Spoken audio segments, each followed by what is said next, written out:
What's up, guys? Welcome back to another episode of On the Screws. Today is July 2nd of 2020. I'm your host, Turner Givens, and with me, as always, the guy next to me, Drew Messiker. What up? Today, we had a great interview with Danny Vietti. He is the social media producer and MLB writer for CBS Sports, and it was awesome. I love having these baseball minds on, dude, because they just talk. We just can talk all day. So we talked about his upbringing through baseball, his days as a player, what got him to his role at CBS Sports, and then we even went into the MLB season, stuff, the details of the season, and then we asked him some questions about like how he feels as a fan. So what do you think about the interview? Dude, he's got the dream job. He really does. He gets to Yeah. talk baseball, write about baseball. And I thought it was interesting to talk to him because I wanted to hear the perspective. I always like hearing the perspective of people who used to be players and they transition. And like we had said before, man, it's hard to make that transition from playing sports your whole life to being a real world, worker. And this dude fortunately got to follow his passion. He gets to cover baseball every day, and he's a great mind for it. He had a lot of good insight about the game, and it was a good interview. Yeah, I feel like that's definitely something that we would love to be involved with, is just being involved with baseball all the time, whether it's doing this podcast. We don't know where this is going to go, but he's got a perfect setup. He worked his ass off to get up to that point, and he gets to work with baseball all day, every day. And for guys like us, you, me, and him, we don't get tired of baseball. Never. All right, so we're going to jump right into it, and I hope you'll enjoy the interview. All right, Danny. How's everything going, man? How you doing? How's everything going with the whole Corona situation? Yeah, it's tough to say the least, but at the same time, I got nothing to complain about. My family is healthy, my friends are healthy, my dog's healthy too. So, sports has been tough. Not having sports on, not having stuff to look forward to on a day-to-day basis, it's definitely made it more difficult. Had to get more and more creative, but I got nothing to complain about. Everybody's safe. I hope it's the same for you guys over on your end.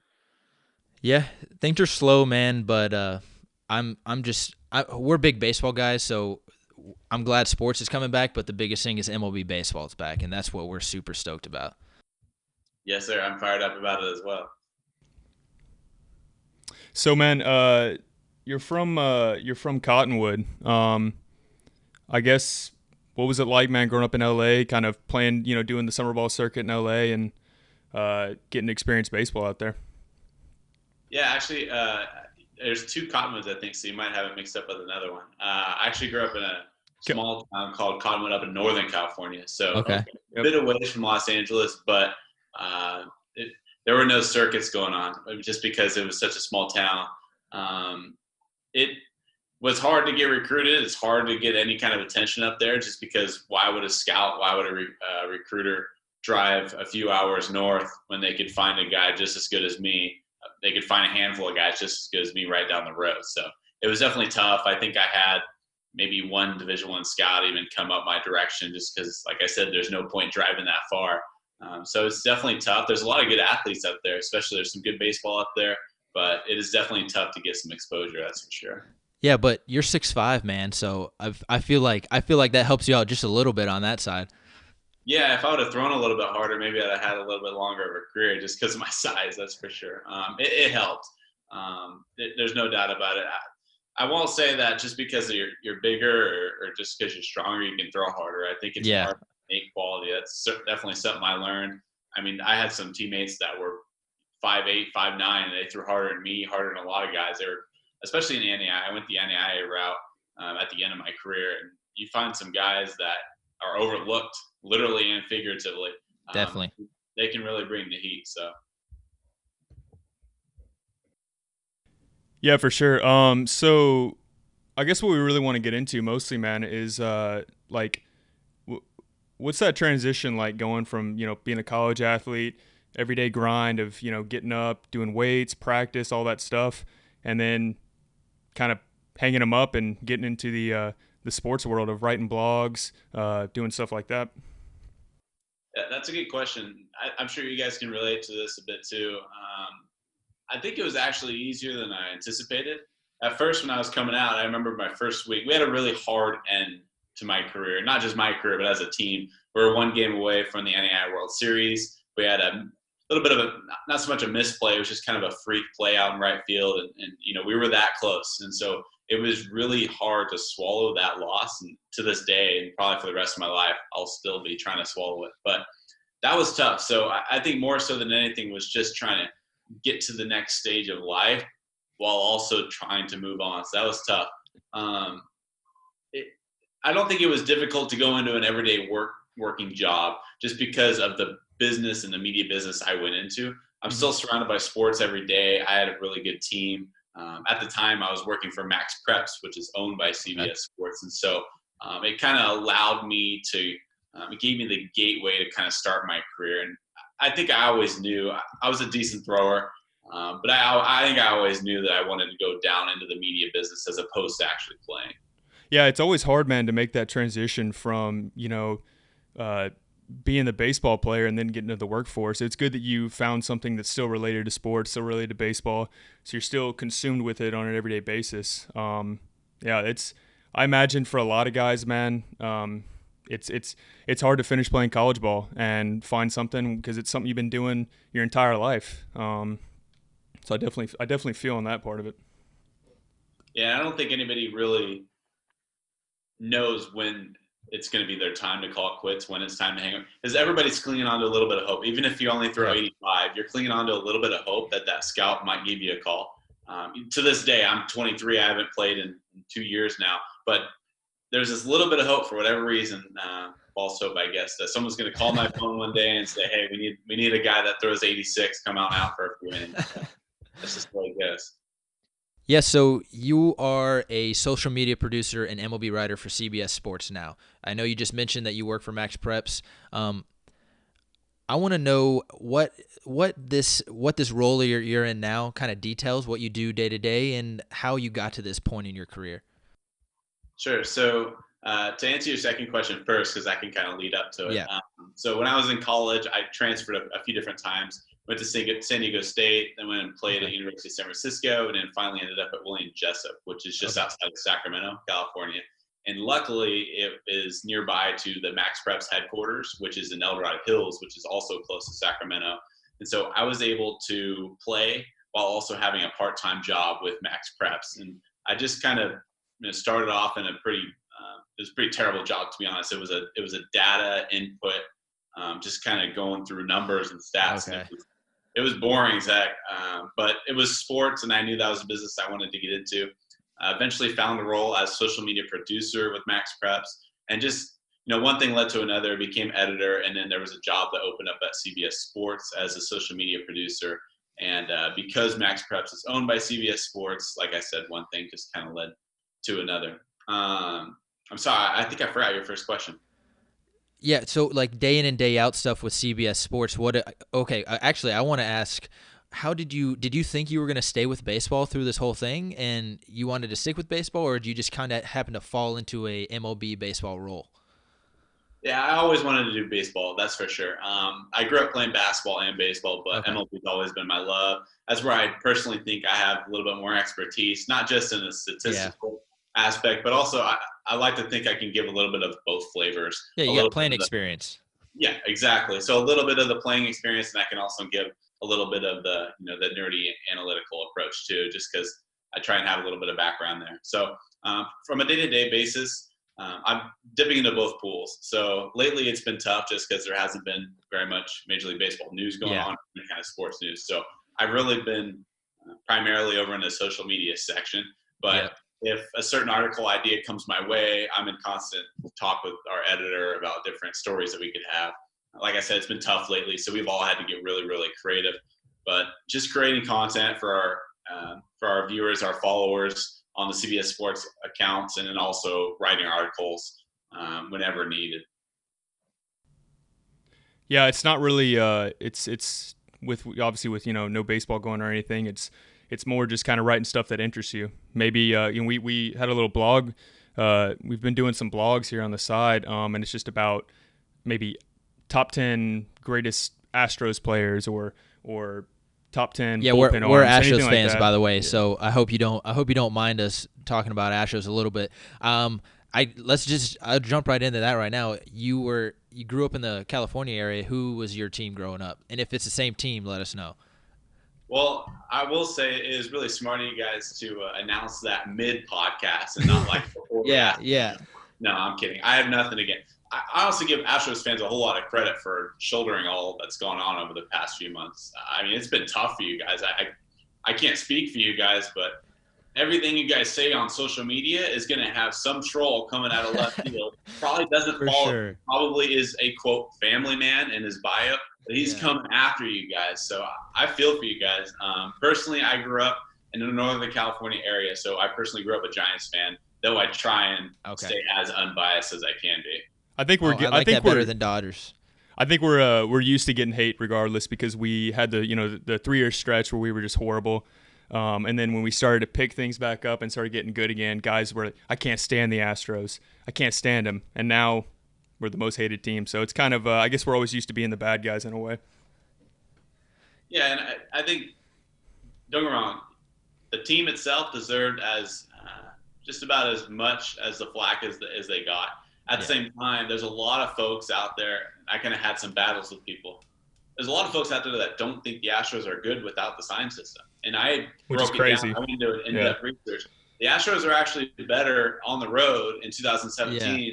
The numbers were between Correa to Altuve to Springer. Those guys were better on the road than they were at home. So there was no evidence that they performed those tactics on the road. So they're still very talented, and I think a lot of people are definitely sleeping on them too coming into this season. I think that's what aggravated so many guys around the league is because they're already a powerful lineup, and I think this aspect of cheating just kind of rubbed people the wrong way because they're already so talented, and if they have just a little bit of an edge. That's the argument. Yeah. Yeah, it was unnecessary, that's for sure. Yeah, and a lot of times it hurt them more than it helped them. So I noticed that on some social media posts. But growing up a Giants fan, though, you got to experience the every other year World Series wins. How was that? Yeah, that was I was really lucky just because early on in my life they weren't great. We had the Bonds era, but even they weren't really that dominant. They weren't that good of a talented of a team toward the end of his career. And so I was hitting high school once they started their run. I think I was a sophomore or junior in high school, and they won their first one. It's cool to hit, to start hitting my stride as they were obviously hitting theirs. It would have sucked if I was 5 years old and they won a World Series and you don't really remember it. But it was cool, and there was a lot of good personalities on that team, from Tim Lincecum to Brian Wilson to Freddie Sanchez to the Panda. They had a lot of good dudes on that team, so I think they kind of took advantage of an era of baseball, a transition era, because a lot of teams were going more and more into the analytics and more into the numbers-driven league, and at the same time, the Giants kind of stuck to their guns, and for that reason, they're struggling the last couple of years because they're kind of behind the 8 ball. But they took advantage of a transition few years. I like the Hunter Pence pickup, man. I like that. His former Astro. He's a great guy. He's a big personality. You're right, man. They have a history of having great personalities on that team, and it's just something. I hope we can see them be successful. I definitely don't hate them as a team, but where do you see them as an MLB writer? Where do you see them kind of jumping into the playoff mix? I know it's not this year. Well, you know what? Some weird things could happen. That is true, yeah.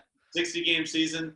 And a lot of people forget last year the Giants had the best record in baseball from July. It was July through August. Take those 2 months, and I'm nitpicking here, of course. But for a 2-month span, the Giants actually had the best record in the National League at one point. And it's only going to be a 2-month season this year. So I don't want to throw anything out there. You're right. They are not that talented this year. They still have no bop in their lineup. Future-wise, I'm actually really confident. I really like what the organization is doing. Paul Anxiety, ever since he's taken over, he's gone after the big-name free agents. He's gone after Garrett Cole. He's gone after Bryce Harper the last couple of years. Big names, they haven't landed them. Yeah. But they've been in the sweepstakes. They were in the rumors. They were in the talks. They were in the discussions. They just aren't competitive right now, and so it's hard to attract free agents when you're not competitive and you have so many of these older players with long-term contracts. Yeah, maybe it's in the new transition period too, because Bochy was on his way out. You got Kapler coming in, so hey man, maybe there's some sparks for a new generation of good Giants teams. They run things differently, that's for sure. I think in a good way though too. They, especially early on in those 2010, 2012, those 2014 World Series years, they had talent, but they weren't going to go out there and get guys that didn't really fit their mold and fit their culture. So unfortunately, those guys that did fit their mold and culture, because they were so picky, they're older now. Between Crawford, Saposi, the list goes on within that roster. So, and Hunter Pence is back for another year too. So they're an older squad. They're going to have to get younger, and they're going to have to do it through the draft and through free agency. Yeah, and like you said, I mean, they're showing that they're interested in big-time free agents, and there's nothing worse than a front office in a situation where they could be competitive, where they don't show their guns and go after big free agents. So that's a good thing that they're kind of showing out that they're interested in possibly buying some guys onto the team. Mookie Betts is going to be coming off the books. He's going to demand a lot of money at a time with that would be interesting. There's not a lot of money out there because franchises are hurting right now. The Giants have a lot of money. So the Red Sox, so the Yankees. There's other teams out there, but I would expect the Giants to definitely be players for them. That would be huge. All right, so let's start talking about this new season, the new setup for the season. We mentioned it, 60 games. Anything could happen. Who is your World Series favorite, and then who is your sleeper team that nobody's thinking about right now? I don't want to say a single team is my favorite, just because I want to see what happens before the season starts here. Because my biggest fear is that, let's say hypothetically, I love the Yankees, which I do. I love the Yankees this year because they're going to be healthy. They're expected to be healthy between Paxton and Judge. Those guys are expected to be healthy. They weren't going to be healthy if it was a 162 season. Now they are. But, God forbid Garrett Cole contracts the virus. God forbid Aaron Judge contracts the virus. So I want to see how this summer camp, spring training 2.0, whatever you want to call it, I want to see how it plays out first before I give out any big-time predictions. To answer your question, though, the Yankees are going to be immensely talented. Okay. They're set up for a 60-game season, too, with their bullpen. Definitely. Even if a couple guys do get injured, even if a couple guys do, unfortunately, contract this virus, they're very deep. Another team in the American League who I don't think people are talking enough about, the Oakland A's, really deep, young squad. A lot of really good young arms, A.J. Puck, Jesus Luzardo. People don't know about those guys yet. They have a lot of talent. Over to the National League, I think the Padres really have a ton of talent. Maybe that's just my California bias here, but I think they're still a year at least away from really being contenders. But Fernando Tatis, if he can stay healthy, he's an MVP candidate. Yeah. Mackenzie Gore's coming up through this system. He's going to be an absolute stud. Yep. So I think they could be a sleeper. Yeah, they could be. I got them as a sleeper. I got the White Sox as a sleeper. I just saw somebody tweet about the Reds, too. Actually, it was Scott Boras said it on Starting Nine podcast that he thinks the Reds could be a sleeper team. If Bauer can kind of figure it out, he didn't have a great year in Cincinnati after he got traded, so we'll see what happens with that. But these teams made moves to be successful. Yeah, and I root for the Reds, too, because I think you guys mentioned it earlier. I can't stand when teams sit back and watch free agency happen and they try and rebuild that. The Reds have gone out and gotten big-time players the last 2 years. This year they got Moustakas. Last year they went and got Sonny Gray. They got Yasiel Puig the previous year as well. This year they got Nicholas Castellanos too. So the last 2 seasons, and they didn't get the results they wanted last year, but they were aggressive. So I want aggressive teams to be rewarded with good results. So the Reds are going to have a really powerful lineup, and their starting rotation is lights out. Yeah. From Castillo to Gray to Bauer. Lorenzen is going to be within their. Is he going to be working both sides? Is he going to be pitching and hitting this year again, or what do you think they're going to do with him? That's a good question. To be honest, I can't really answer it, but he's shown he can do it from both ways. So I wouldn't be surprised. They're not the Rays in that they're not exactly as open to it. Yeah. I know that, but at the same time, two-way players, they're getting a little bit back into the system a little bit. They're more accepted than the previous eras, that's for sure. He made a bet with Bauer, I'm pretty sure, that he would hit 105 this year. I don't have it. I don't have the tweet to back it up, but I'm pretty sure he made a wager with Bauer that he was going to hit somewhere in the hundreds this year on the mound. With those guns, I don't doubt it, man. Yeah, I think in He's a one of his big bullpen dude. sessions a couple weeks ago, he hit 101. So yeah, I wouldn't doubt it, man. Mid-season, once he gets up there, once he gets amped up, there's not going to be any fans. See, that's another thing. These guys are pro athletes. They're going to be hitting some high velo markers, but without any fans in the stands, does that adjust the adrenaline level, or they're just that competitive that they can get into it no matter who's there? I think a little bit yes and no. You guys Okay. can see this too, being players yourselves. I played in the NAIA. There were no fans at our games.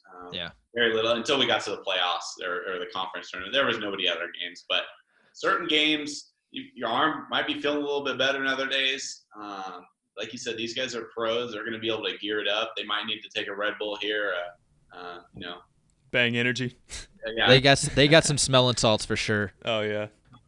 So I think it'll hurt them a little bit. We've seen in the KBO, the velocities have been down a little bit because they don't have fans. And the spring training or lack thereof is going to be a little strange too because their arms won't be as in shape. But if you're telling your starter, if you're telling Jacob deGrom, look, you're on a pitch count because of this condensed spring training where you're only going to go out there for 60 pitches, he can go and let it rock for 60 pitches and let it eat. That's something we had talked about in a previous podcast, was saying because of the shortened season, I mean, we might see a lot of starting pitchers go complete games because, the baseball's kind of moved in the past few years of a bullpen game. I'd be interested to see that happening, man. I'd like to see Verlander go 9, Scherzer go 9, DeGrom go 9. I mean, it just makes baseball more interesting. Yeah, I don't think I don't want to say fake, but there's a lot of baseball fans that think there's new rules and new things great for baseball, and they want to see new runs and stuff. But as a pitcher, I agree. I love a good pitching matchup, but there's a lot of baseball fans that would probably disagree with that. Yeah, so what do you think about that man on second starting the 10th inning, starting the extra innings? Personally, I love it. I think the whole reason we're in this mess is because of health. The whole reason we're in this 60-game condensed season because of a virus, and it could hurt the players. And so, to me, I don't want to hurt the players, and I don't want them sacrificing their health any more than they already are. And so, to me, if I'm asking a player, they're going to be asked to play 60 games in 66 days. Yeah. And if you're asking guys to go 14, 15, 16 innings, now you're asking them and you're putting more pressure on their arms. You're asking more out of players than you're already asking them. And to me, we are already in this situation because of health. I don't want them sacrificing their health any more than they already are. Yeah, I didn't think about it like that. I wasn't a big fan when they came out and said that they were going to have a man on second because I like the traditional way baseball. I don't like Manfred trying to kind of take over and change the game, but that makes a lot of sense. It also does open up some roles for bench guys. Like we were talking about Miles Straw with the Astros or Billy Hamilton. Those guys are going to take advantage of being in that role to where there's extra inning games. You're called on and you could win the game for somebody. Yeah, no, that's a good point. There's going to be different strategies involved, which I don't know how I don't like games won by front offices. And unfortunately, because of these new strategies, you're going to have different games that, like you said, Giants got Billy Hamilton this year. If the Giants go into an extra inning game, they can stick Billy Hamilton out there on second base. That's an immediate advantage. I don't love that aspect of it, but I love the fact that we're trying to protect the players, I guess is what I'm trying to say. Definitely. Drew, you got anything? Yeah, man. If you had to give out any like individual, I know you didn't want to really get into teams you think for the World Series. If you had to give out any like individual awards, man, who's your Cy Young guy? Who's your MVP guy? Who's somebody that you think is going to be just a breakout player that might have slacked in the past couple of years? I'm glad you brought this up because I'm actually working on an MVP odds article. Okay. And some sleepers, and a guy just sent this my way actually, and I actually loved it. Mm-hmm. He's actually a betting expert for Sportsline, and he told me Kyle Schwarber is a great bet this year because he's so streaky. He could also fall through a hole and you wouldn't hear from him for 60 games. Yep. But a guy like Kyle Schwarber, a guy like Matt Olson for the A's, guys that really just for 50, 60 games, they can turn it on and hit 20-plus home runs and just is one of the better hitters in the league for a duration of time. Guys like that can be really good bets. Now, am I going to pick them as my MVP? I don't know, maybe not. I think Ronald Acuna certainly has a great chance. He was Sure. a couple home runs or maybe a home run away from 40-40 last year. He's still really young. Gleyber Torres is going to have even more protection around him in that Yankee lineup. He's going to have RBI opportunities every single time he takes a stick. So, and I mentioned Fernando Tatis Jr. earlier. Kid's electric. If he can propel the Padres to the playoffs, he's going to become immediately a league favorite and fan favorite just because the Padres have not been competitive for so long. For me, man, we had actually talked about this in one of the previous pods. I'm all in on those El Toro boys, man. I want to see Chappie and I want to see Arenado get those MVP awards. This would be the year that I think Arenado could do it, because you'd get past the skeptics of always playing in Colorado, and it's 60 games. Let's see what he does in 60 games. Let's see if he can put up monster numbers. They need to get some W's if that's going to happen. That's the only problem. I'm with you. All the criticism that Arenado gets for playing in Cougars, I think it's total crap. I hate every aspect of that. I hate when I can't stand when people criticize Arenado, because if you actually watch the games, if you don't just look at the numbers, watch the guy play baseball, he will immediately jump into your top 5. He's a stud. Absolute stud. Absolute stud. So that's another thing. I guess he's been on the trading block. He's had some drama with the Rockies. What's going to happen with this trade deadline? How many guys are there going to be any big blockbuster trades, or is it kind of going to go under the radar? I don't think there will be. I think because of where the trade deadline is, we're only going to be like 20 games in before that trade deadline comes, and so every team's going to be in it after 20 games. Let's say a team starts off to an 8-12 start, which is not good.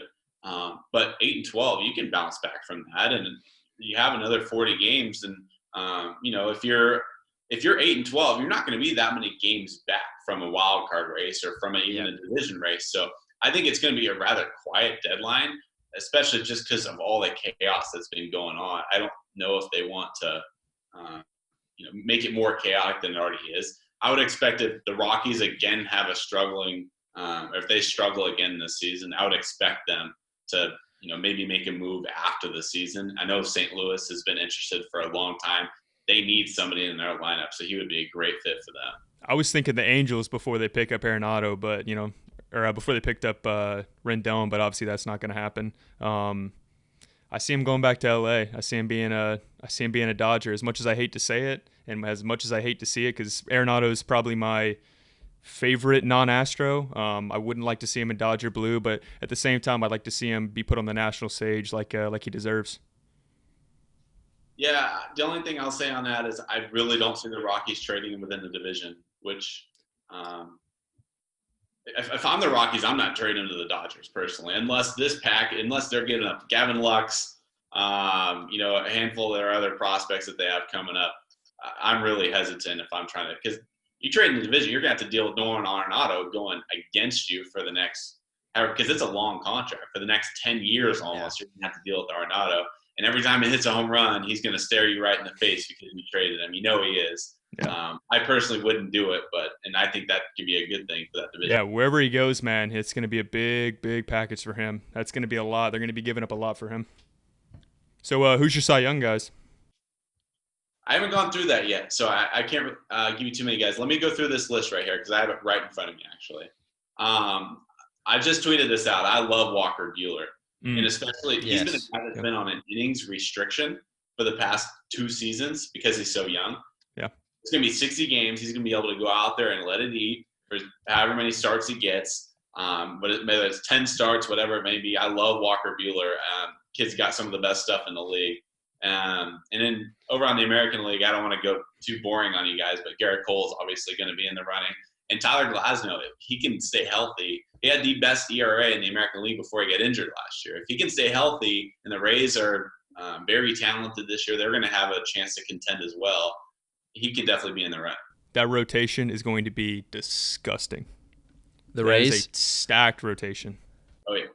Morton, Glasnow, Snell, and their bullpen's lights out too. Yeah. Mm-hmm. They got electric arms everywhere. So let's go through some 60-game stretches. MLB just posted this on their Instagram. 60-game season, we could see some crazy 60-game stretches. The most homers in a 60-game stretch in the last decade was 33 by Stanton. Do you think anybody comes close to that this year? No. Just because at the time Giancarlo hit those 33 homers, it was in the middle of the season. Yeah. He had already gotten his bad swings out of the way, if you will. It takes hitters, it takes guys a month or so to really get geared up. Definitely. If you look at the numbers, typically the guys that dominate the most for a month stretch is typically in July or August, and when the heat starts to turn up too.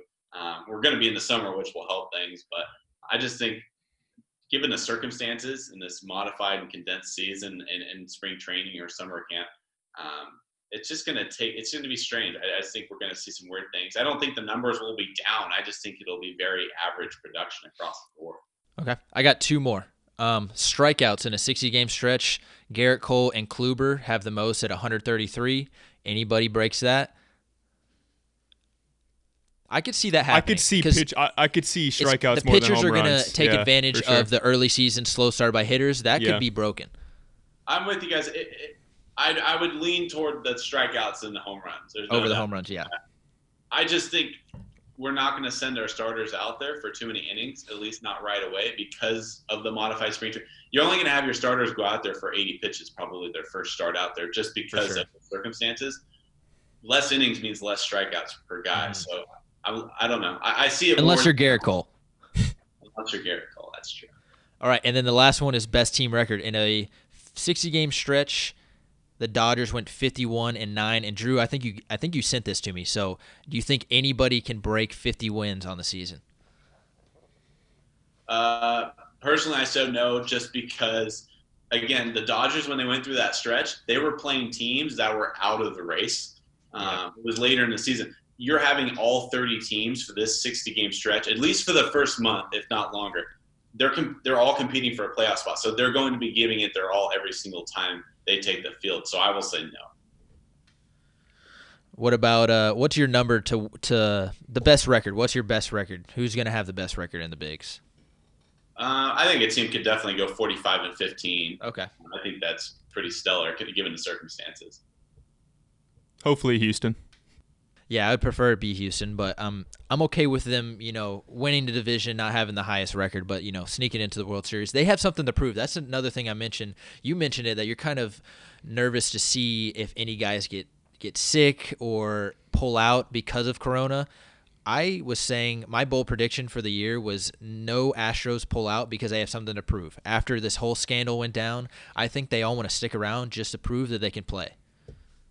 Yeah, they have a chip on their shoulder. It's a unique one because most of the chips on the shoulder is normally like the underdog. The underdog. They're not an underdog at all. No, they're not. And that's the scary part about it. They're already talented. They're not a team that people are overlooking. They're a team that people are hoping they suck. People are hoping they're going to lose. They have a lot. I will say, Verlander coming off surgery, they have some guys that have been injured, and they're going to be recovering.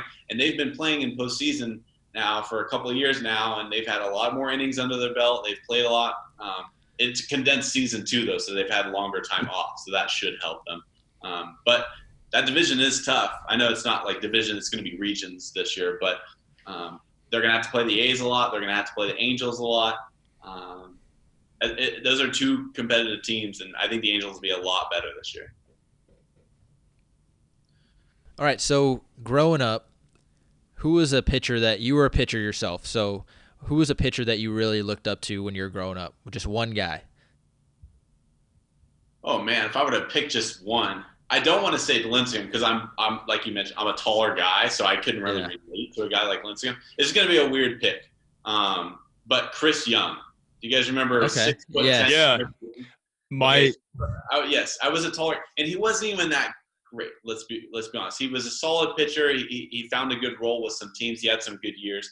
He was definitely not dominant, but he was tall. He was a little wonky in his delivery, and taller guys generally are. So I kind of looked at him, and I tried to kind of mirror him sometimes when he was on the mound, just because I didn't know what to do with when I was in high school, especially. I didn't know what to do with 6'5" length of limbs on me, so I just kind of looked at him and tried to mirror him. I remember him specifically for being a ginormous human and then getting in that brawl with who was that? Was it Derek Lee? Derek Lee. Derek Lee. Yeah. The best part of that, if you ever go back and watch that, is when Marcus Giles comes in and just bulls into him, tries to get him out of the way, saves his pitcher. But yeah, I would never mess with Chris Young, man. 6'5", he looks like a nice guy. One pitcher you don't want to mess with is, I would say, Garrett Cole, and then you got Chris Young, who he's bigger than anybody that gets in the box. So baseball players aren't scared, but I feel like they're conscious about who's on the mound if they're going to go run out there. I'm not messing with Aroldis Chapman. I don't know if you guys no. photos from this offseason. He's looking jacked. All right, so who's your favorite pitcher of all time? Not your favorite pitcher. You're the best pitcher of all time. Oh. And hitter as well. Yeah, unbiased, best pitcher of all time, best hitter of all time. I'll go hitter because that's easy to me. Is Mike Trout, just Okay. because he's been, the numbers he's put up, and the fact that he has not had consistent RBI opportunities yet. He's still putting up the numbers he has. I think this is the year, though. I hope so. He's a guy I really root for. The next couple years, hopefully, they're gonna have a pretty. It's scary for the AL West with the Angels start to get hot. Their rotation's not good, but like you said, he hasn't had good RBI opportunities. But now I feel like he does. I was hoping you were going to say Barry Bonds, honestly. Yeah. Yes and no. That's our guy, man. In my opinion, he's the greatest player that's ever lived. I got Pujols. Pujols is my guy. Yeah, those are all good picks. You can't go wrong with any of those three. Honestly, I can't argue with you on. I can't say Mike Trout's a better hitter than Bonds or vice versa. They're phenomenal. Pitching wise, I've been watching a lot of John Smoltz lately. Ooh. Man, that guy was good. Is he the GOAT? I don't know, but man, that guy had some really good stuff. So I'm watching these throwback games. He was, and Kershaw is really up there for me too. When he was in his prime, he was just absolutely unhittable. All right, Drew, you got anything else for him? That's it, man. I think you kind of hit everything pretty well. That was awesome. I appreciate you jumping on this, man. We've been trying to build this brand up a little bit, and I followed you on Twitter, and I saw you're putting out some great stuff on Twitter, and I was like, this might be a perfect guy to get on. And I hope we can get you on again. So, if you're interested in that, just let us know anytime. Yeah, I had a good time, fellas. Thanks so much. It was great to meet you guys and great to jump on. Thank you, Danny. Sure, man. Thank you, man. Yes, out there, all right?